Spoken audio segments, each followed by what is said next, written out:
Welcome to the Diefenbunker, Canada's Cold War Museum. My name's Robin and I'll be your guide on this virtual tour of the bunker. The bunker was commissioned in 1959 by Prime Minister John Diefenbunker to serve as an emergency government fallout shelter in the event of a nuclear attack on Canada. The bunker was built to withstand a 5 megaton blast from a distance of as close as 1.8 kilometers away. To put those numbers into perspective a little bit, 5 megatons is the explosive equivalent of 5 million tons of dynamite. It's about 250 times more powerful than the bombs that dropped on Hiroshima and Nagasaki in 1945.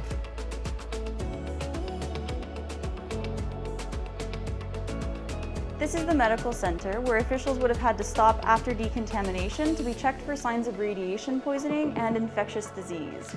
It's a pretty small space, but it's a fully equipped hospital, complete with an infirmary, a pharmacy, an old X-ray machine, and a fully equipped operating theater.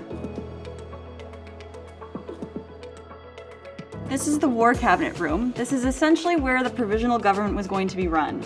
Ideally, we would have had 10 to 15 ministers in here to continue running the federal government, but in an emergency situation, we could have had a legal government with only 5 people: the Prime Minister or designate, Governor General or designate, and 3 other ministers.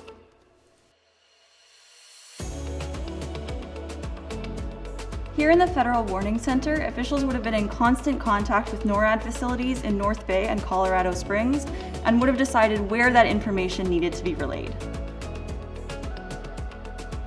This is OSACS, the Ottawa Semi-Automatic Exchange Center.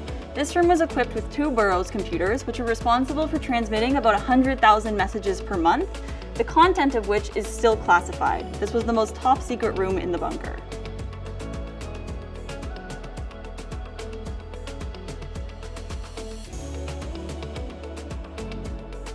This is the Prime Minister's suite. The first room here is the office of the Secretary of the Prime Minister.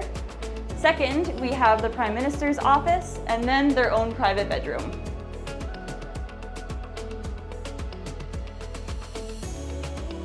This is the cafeteria. In lockdown, it would have been stocked with enough fresh food to feed all 500 to 600 members of the emergency government for 1 week.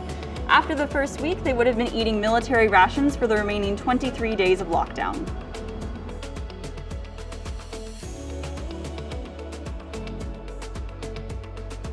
This is the Canex. So when the bunker was an operational military facility, it was stocked with all sorts of treats from home to remind soldiers of what they were missing on the outside, such as a large selection of chocolates, cigarettes, and magazines.